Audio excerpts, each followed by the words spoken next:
How would you like a 15% discount to my daily email, the stack of stuff, the show notes, discounts to the conference, all of that? All you need to do is text the word show to 33777. You'll get the annual subscription with a 15% discount to my daily email. You'll get the stack of stuff, the links to the show notes, discounts to the conference, and so much more. All you have to do is text the word show, SHOW, to 33777. Text show to 33777.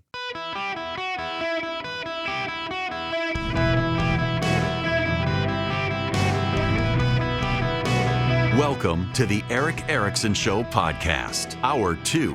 My fellow Americans, welcome. It is Eric Erickson here across the nation. The phone number is 877-973-7425. However, my call screener had a doctor's appointment this morning and thought he'd get back in time for it. I said, don't worry about getting a backup. We can handle, but he's still at the doctor's appointment. So can't actually call in. So your open line Friday may become an open line Monday. We'll see.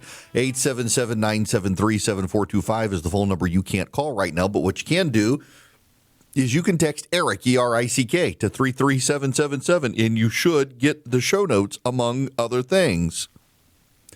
Now, I have to, I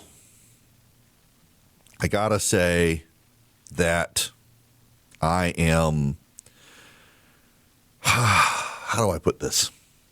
So I have a good team of people around me. They have a good sense of things. And they have suggested to me that if I go down the road I'm about to go down, I could just put you all to sleep and you could all die in violent car crashes as you fall asleep listening to where we're headed. And I must apologize in advance because we have to talk about Canada. We got to talk about Canada. We got to talk about the Canadian Premier. We have to talk about the Prime Minister of our hat, who is now sucking up to the Chinese.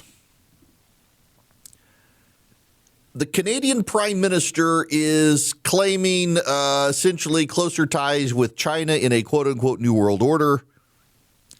He is doing it to spite Donald Trump, who he thinks has been behaving badly with China, with Canada. And the spin is that this is all about Donald Trump. Okay. Here's where I really want to go for just a moment before I play you. And the guy is an insufferable bore, by the way. Just wait. I mean, Fisher's right. Probably going to lose my audience playing the audio, but you got to hear it. Real moment here for you. Just this. I mean, if you're a progressive, I understand how it works these days. If I say anything, you think, oh, you're just humping Donald Trump's leg or whatever. Canada has for some time been drifting towards the Chinese. It's not about Donald Trump. Donald Trump is a catalyst. Let's step to science for just a moment, the part of science I know. If you take hydrogen peroxide, put it in a flask or a beaker, and you drop into the hydrogen peroxide something called potassium permanganate. You can buy it online. Potassium permanganate, they're purple crystals. And you drop the potassium permanganate into the hydrogen peroxide, the hydrogen peroxide rapidly releases its oxygen. Now, hydrogen peroxide, it comes in very dark bottles, and you've got to keep it out of sunlight in a cool place because hydrogen peroxide, the chemical formula for hydrogen peroxide is H2O2. It's got 2 atoms of hydrogen and 2 atoms of oxygen in 1 molecule of hydrogen peroxide. And that is deeply unstable. Why? Because the most stable form of the combination of hydrogen and oxygen is water, H2O. And so the hydrogen peroxide is desperate to release one of its oxygen atoms. It is desperate to get rid of some of its oxygen. And over time, hydrogen peroxide slowly rids itself of extra oxygen so that it can become water. You leave hydrogen peroxide alone over time, hydrogen peroxide is going to become water. You don't have to do anything to it.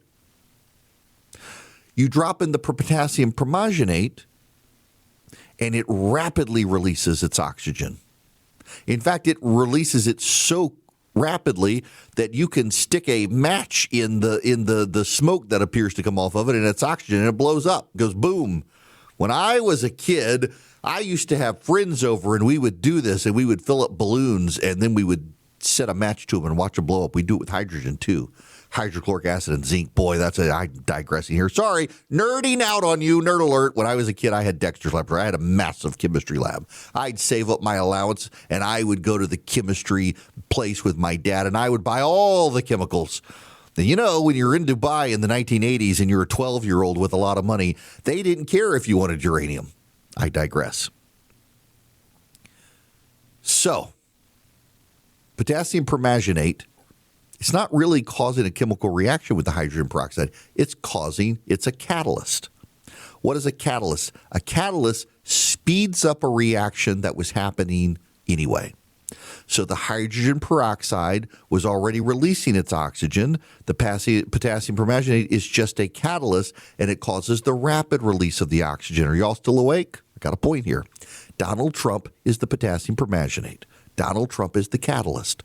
The only thing the Canadians are doing is now more rapidly rushing to the Chinese because of Donald Trump, but they were already headed in that direction. And anyone who tells you that Canada is going into the open arms of China because of Donald Trump doesn't know what they're talking about, or they're lying. They were already headed in that direction. If you look at the actual record, the Chinese have been spending money in Canada to affect the outcome of elections on behalf of Justin Trudeau's administration, and now the current Prime Minister's administration. The Chinese have actively engaged in buying off candidates, bribing candidates, and suppressing candidates because they've been shaping a labor government in Canada that is on China's side. And the Trudeau administration covered up the data. It was discovered by the American and the Canadian intelligence services that the Chinese were playing the system, and the Trudeau administration shut it up. There's been a massive scandal in Canada about the Chinese working with the Trudeau regime and now working with the current regime to try to move Canada further to the left into the arms of China. So what's happening right now, Donald Trump has just sped it up because of his tariffs. So this is where we are. And again, I am apologizing to you in advance. I shortened one of the clips. Fisher insisted I needed to listen to it myself. Part of me wanted to jump out the window of my building and go splat on the ground well below me when I heard it, so I shortened it. But you just got to get a sense of this. This is Prime Minister Carney of Canada. No, we fundamentally stand up for human rights. We stand up for democracy, territorial integrity, rights to self-determination. We take the world as it is, not as we wish it to be. That means the following. We do engage with countries. We calibrate that engagement depending on our values and our interests, so that engagement is more narrow when there are those issues. We also have if you will, a sort of value-based realism to the approach. In other words, we will engage on those issues. We'll engage with coalitions on those issues because that has more influence. And we will form coalitions with those countries with which we share those broader values. I will give you a current example of the last point, which is we are a member, as you know, of the Coalition of the Willing, to back Ukraine, and that is an example. Those countries in that coalition, over 30 countries, share values on a broad range. You see what he's getting at is he's trying to justify how he can get in bed with China. But listen to the other clip. This is deeply relevant to a man who's talking about this moral coalition of the willing. We share moral values. He's going to go side with China now. Listen to this. This is the clip I dramatically shortened to save you from it otherwise. Mine is the first visit of a Canadian Prime Minister to China in nearly a decade. The world has changed much since that last visit. And I believe the progress that we have made in the partnership sets us up well for the new world order. For the new world order. Boy, people complain about my pregnant pauses. That guy, wow. I'm the Canadian Prime Minister. Was he trying to do it slow for the interpreter? Apparently you got an interpreter who can do English, but Canadian, she goes slow with it, eh? I mean, good Lord. But this is what's going on here with this situation is Donald Trump is a catalyst for a relationship that's already been there. The Canadian left has been wanting to side with China. They are increasingly less of a reliable partner, not just for us, but for the Australians, for the British. The Canadians are flirting with authoritarianism. The Canadian government is increasingly authoritarian. You know, there's a petition in Alberta now, which is basically North Texas, to secede from the Canadian Union. They don't like the direction of Eastern Canada. They don't like the direction of the government. It's just really interesting to watch this play out. But what I'm actually more fascinated with, because if you've listened to this program, we've talked about this topic before about where Canada's headed. What I'm actually more fascinated about is how everyone interprets this through the lens of Donald Trump. That everything is through the lens of Donald Trump. And it's Trump's fault. Trump is to blame. All he's done is sped up the process. I was talking about this when Barack Obama was president. I was talking about this when Joe Biden was president. That the Canadian left has become increasingly authoritarian. Look at how they responded during COVID. And look at how they have embraced Chinese politicians in Canada, how they have tried to cover up the scandal of the Chinese infiltrating Canadian elections and Canadian businesses. It's a real problem in Canada.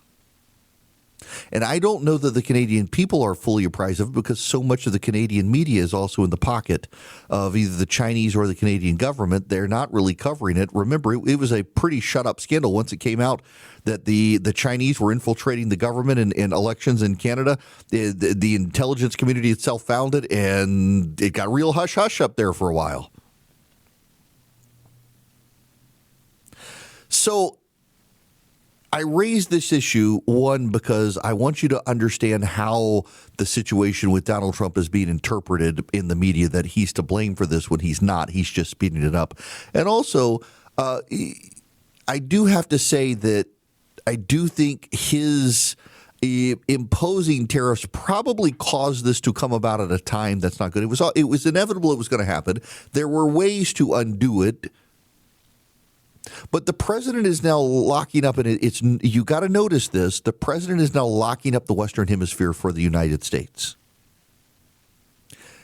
Can't really control Canada that much. Canada is a first world country. It has a military. It's not our military. It's not as awesome as us, but it's also not Mexico. It's not Venezuela. So the president has been pushing the Chinese out of the rest of the Western Hemisphere, and now suddenly here comes the Canadian Prime Minister to China to grovel before Xi Jinping and cut deals with Xi Jinping, including scrapping a 100% tariff on Chinese electric vehicles to spite Donald Trump. So yes, this was going to happen. This was inevitable. Donald Trump sped it up. He's not the cause of it, but also the Trump administration probably needs to think, what can we do to slow down again the integration, because we're pushing the Chinese out of everywhere else in the Western Hemisphere. It would not be good for the Chinese to suddenly become a dominant player in our hat.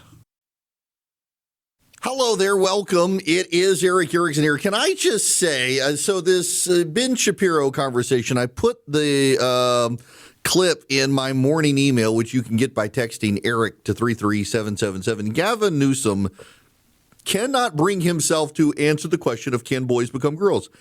Flat out does not want to say it. Does not want to go on the record. You know, the problem for the Republicans right now, honestly, is Trump. He's dragging the GOP down in polling, and he leaves in 3 years. The nut jobs on the left aren't going anywhere. The Democrats are going to be stuck with their problems far longer than the GOP will. GOP will find new problems. Listen, you got to be honest. Donald Trump is dragging the GOP down in the polling. There's probably going to be a good year for the Democrats. But, mercy. The Democrats, they can't get rid of their crazy. It's just it's fascinating to watch the Democrats keep stepping on these rakes, not being able to answer questions. Newsom trying to do a dodge as best he can. And now we have this brilliant story from New York. Here's the headline in the New York Times. None of Mamdani's deputy mayors are black. It has become a problem. Revolutions always wind up eating the revolutionaries. Robespierre said, what? Nothing. His head's gone. Some black and Latino leaders worry they are being denied access to power under Mayor Zoran Mamdani and that they may lose the ground they gained under former Mayor Eric Adams. Mr. Mamdani spent the few months after his election working to improve his relationship with black leaders in New York City and vowed from black pulpits around the city that he would have a diverse administration representing the city. But in his rollout as mayor, Mr. Mamdani has appointed 5 deputy mayors, none of them black, one of them Latino. On Thursday, Mr. Mamdani announced Afua Atamensa, who led his campaign outreach to black voters, as the new chief equity officer and commissioner of the mayor's Office of Equity and Racial Justice. The mayor also reaffirmed his commitment to releasing a long overdue and mandated plan to address racial disparities in New York City, but he won't appoint any black deputy mayors. That's hilarious. Hilarious. The revolutions consume the revolutionaries. Ladies and gentlemen, my bank is oldglorybank.com. You can go to oldglorybank.com/Eric today, and you can actually get a bank account with them. I have a no-fee checking, no-fee savings. You can get premium accounts. I know a lot of people who've gotten premium accounts. If you're a veteran, first responder, active duty military, they waive some fees for you. If you're a business, you really want to consider Old Glory Bank. They're a great bank to do business with. And, they were started to protect conservatives from the debanking trends. With Trump as president, you don't have to worry about that so much, but they've just become very innovative and hands-on helping businesses grow. They got a great business lending program. They do home mortgage loans. They do CDs. They're a full-service bank by conservatives for conservatives, and they've got a great app. With their app, the online bill pay is great. I've used it. Depositing cash at 88,000 retail locations around the country is great. They've been very active in the veterans community and the homeless veterans community, helping homeless veterans get bank accounts. And they are one of the fastest growing banks in the country. You should check them out yourself. You can get a custodial account for your kids there, by the way. oldglorybank.com/Eric. oldglorybank.com/ERICK. Member FDIC, equal housing lender. Terms and conditions apply. And yeah, they really are my bank. Ladies and gentlemen, welcome. It is Eric Erickson here. Delighted to have you. Hope you're getting ready for a good weekend. A little more football left in the season. I always get sad this time of year. We got the Super Bowl on February 8th. We got the college game on Monday between Indiana and Miami. And then we're in that weird season where there's just not a whole lot. Okay. We must move on. Don't forget to text Eric, E-R-I-C-K, to 33777.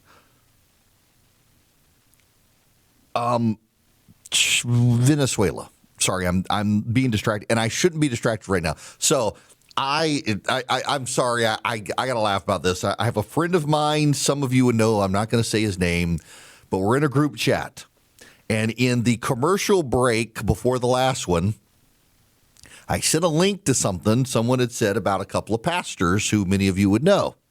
They have done something, and I disagree with them. And so my friend is replying, and literally, the little ellipses you see in like the chat when someone's typing? He's been doing this since 12:26 p.m. Eastern time, and it's like, come on, man, it's 10 minutes now. I'm trying to close the group chat, and you're about to, give me an essay that I'm going to have to read just as I'm coming back from commercial break. And whatever it is, it's going to be brilliant. It's just this is the problem with being surrounded with brilliant people. They say insightful, funny things, and here I am on. Okay, I got to close this chat window because every time I'm like, he's about to send it, I'm gonna have to glance over. So nope, I'm tapping out of the chat. If you're in my chat, because some of you are listening live right now, and you can tell him I'm no longer looking at the chat, and he's safe to whatever because I don't want to be distracted while I'm talking to you about Venezuela. Oh, the glories of Venezuela. Turns out they're working with us. The CIA chief just as an aside, this isn't really a distraction. It is a little bit of a tangent. Can I just sing John Ratcliffe's praises for just a minute? What an understated hero of this administration. Marco Rubio, he's gone up in the polling. There's some polling out right now that has Rubio ahead of Vance if the Republican primary were held today. But it's mostly a Twitter poll, so I don't know that it's the greatest poll. But Rubio's stature really has grown as Vance has kind of been behind the scenes.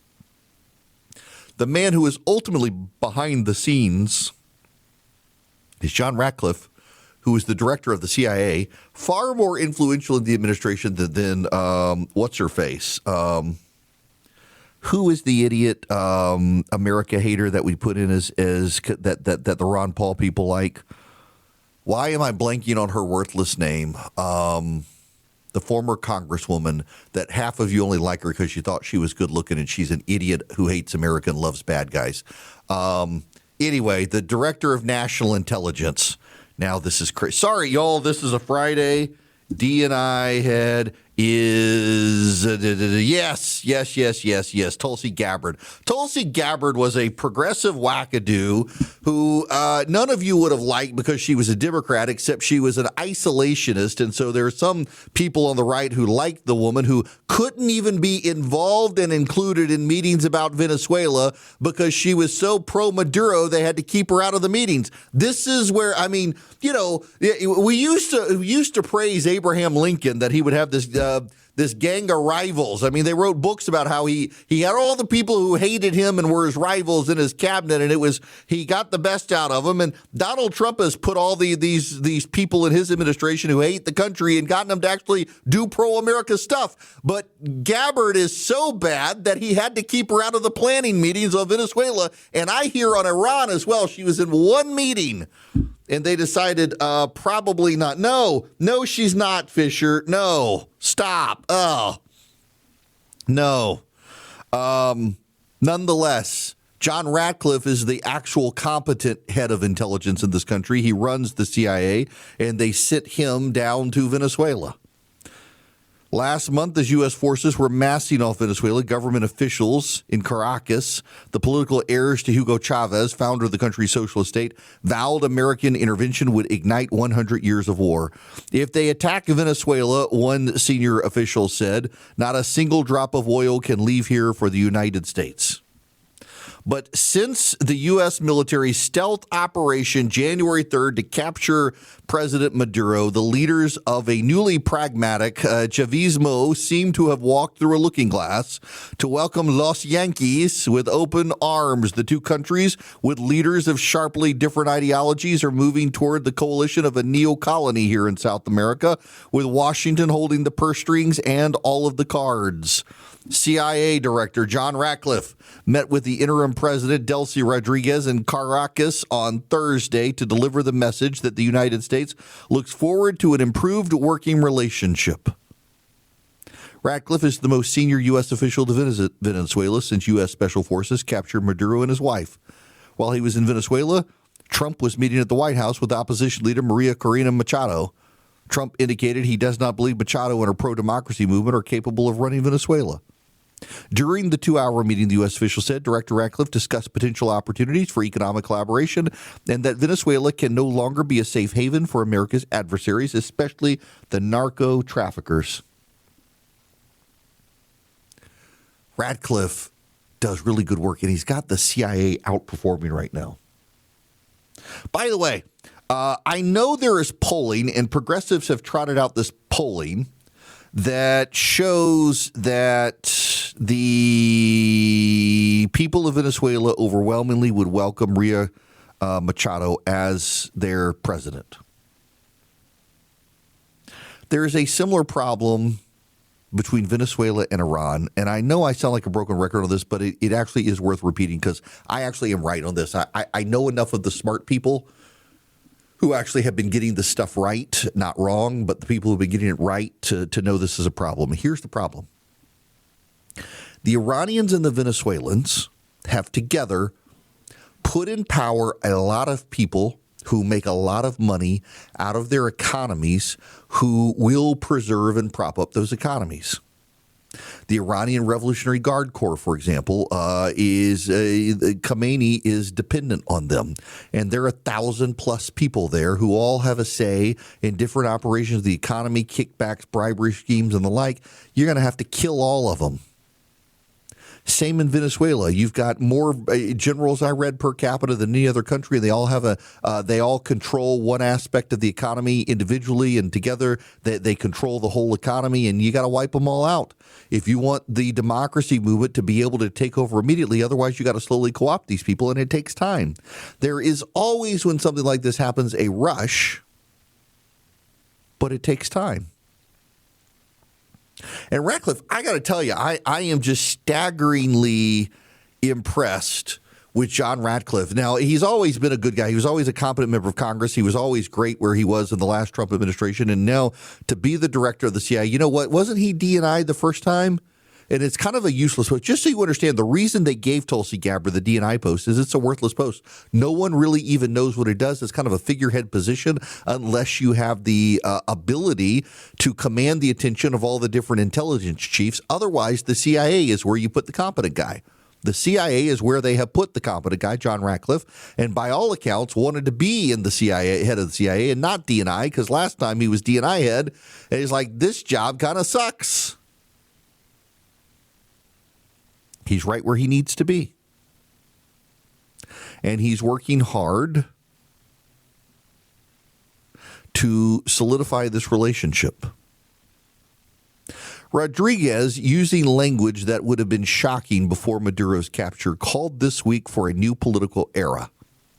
Her government's release of political prisoners, she said, should make clear that Venezuela aims to allow understanding and embraces a political and ideological diversity. She was seeking energy cooperation with the U.S. based on decency, dignity, and independence. If one day I were to have to go to Washington as acting president, I would do so on my own 2 feet carrying the tricolored flag, she said. The Chavistas are trying to sell the dizzying about face as reflecting a years-long quest by Maduro, federally indicted and isolated by U.S. sanctions, for better relations with Washington. With Maduro now in U.S. custody on federal narco-trafficking charges, even his son, Nicolas Maduro Guerrera, appears to have embraced the new pro-American era. The opening of the oil industry, he said, was part of his father's plan. We're just following his instructions. Wow. Wow, that's good. Yeah, we're just doing what my dad wanted. He's on vacation up in New York right now. We're just doing what he wanted. Analysts said the regime's actions are a campaign to hang on to power. One former senior official involved in Venezuela predicted Rodriguez would measure out goodwill gestures in hopes of winning the Trump administration's confidence until Trump becomes distracted by the midterm elections or another international crisis. And by the way, there are some critics on the Iran situation saying the president's so focused on Venezuela, we can't do anything on Iran. I don't know about that. I think we're putting aircraft carriers in place to do something. I hope we're doing something around all those people marching in the streets, getting gunned down because the president told them to, then to abandon them. I don't think that's I don't think that would be good if we can't do something in any event. There's a side note on this Venezuela thing. There is new polling out, and it is very bad for the Republicans right now. The polling is actually pretty brutal for the GOP. Donald Trump is actually more unpopular on immigration than on any other issue. Why is that? I think in the echo chambers of the right, where we can defend ICE over Renee Good, we forget about the low information voter who gets their news from ABC, CBS, and NBC, and they have been distinctly hostile to the president and ICE in Minnesota. In fact, ABC and NBC in particular have left out a lot of the details about what's happened in Minnesota that should make them people sympathetic to ICE. But concurrently, I look, I'm not trying to antagonize any of you. I'm just telling you guys what's actually going on. There really have been cases where ICE has rounded up American citizens, and they shouldn't. They've rounded up legal residents, and they shouldn't. They have gone into communities and deported illegal aliens that are beloved in their communities. 75% of them who are being deported are criminals, but that means 25% aren't. So I've got affiliates down in Florida, in Palm Beach. I got listeners down in Miami. They listen online right now. And I've heard from multiple ones that there are people in that community who they don't even like to go to the immigration office now, even though they can be here. They don't like to go to the immigration office because they're afraid they might get deported. And I know that to you and me that seems absurd. But these are Hispanic residents in the United States who are lawfully allowed to be here, but they're afraid they're going to show up at the immigration, they're going to get deported. And they voted for Donald Trump, by the way, and they're scared right now. Inside the White House, there's a guy named Jason Blair, and I've heard from members of Congress who just don't like him. They think he's too heavy-handed. He's the congressional liaison between the president and Congress. He handles legislative affairs, and the congressmen just feel like they've been taken advantage of and bullied by the guy, but they all recognize he's very competent. And multiple news outlets have said he himself has warned the White House that they are overplaying their hand on immigration. They're going too far. Here are the stories that are dominating the headlines right now, whether you like it or not. The would-be invasion of Greenland and ICE in Minnesota. Venezuela and Iran are a little bit on the back burner. But even if Venezuela and Iran are not on the back burner, if they're at the forefront, along with the invasion of Greenland and ICE, that means all the stories except one are foreign policy stories, while grocery prices went up in December at a more rapid clip than any time since 2022. People feel like the president is distracted by foreign affairs, and to a degree he is, and they don't like the way ICE is handling themselves. They think it's too heavy-handed. The president is rallying his base. I'm on the side of ICE and what he's doing, and I'm not critical of it, but at the same time, I do understand we can't win the November election with just us. We got to have other people, and those other people are being put off by it. What he's doing in Venezuela is great. It's probably going to lock the Republicans in dominance of Florida politics for the next generation. But the economy still matters first and foremost to people, and people still don't feel like the economy is doing well. This president is convinced that this year the economy is going to rev into high speed. He thinks the economy is going to rev up. He thinks the economy is going to go gangbusters. And he thinks by the time we get to November, people will feel so good that people won't be bothered about all this stuff. And people's memories are short. That's true. But there are growing concerns among Republicans that the president, between ICE and foreign policy, seems to be distracted from the stuff people actually want, and that voters could get mad and not forgive him or the GOP by November. And it's something this White House needs to really take seriously. Hello, welcome. It is Eric Erickson, and I am delighted to have you guys. 877-973-7425. It's very interesting. The Chancellor of Germany, German Chancellor Merz, is now saying that the phase out of Germany's nuclear power program was a massive mistake. You know who actually is the one who did that? Gerhard Schroeder, the former German Chancellor, who then became a lobbyist for the Russian natural gas company. Surprise, surprise, surprise. So now the German chancellor is saying that it was a mistake and they need to rebuild their nuclear energy capacity. Let's go in the Wayback Machine to September 25th, 2018. Headline from the Washington Post: German delegation at United Nations appears to laugh at Trump.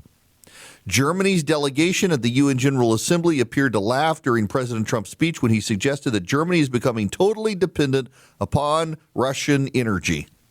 And now the German chancellor today, Merz, says it was a serious strategic mistake to phase out nuclear energy as they are now dependent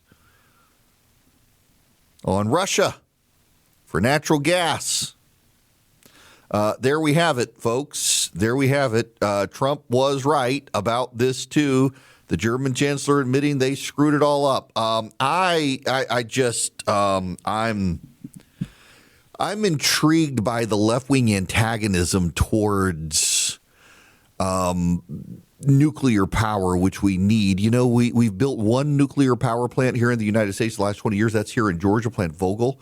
There were a lot of cost overruns, and the state and Georgia Power together decided that we all needed to pay higher energy prices and cover the cost of it. It made a lot of people mad.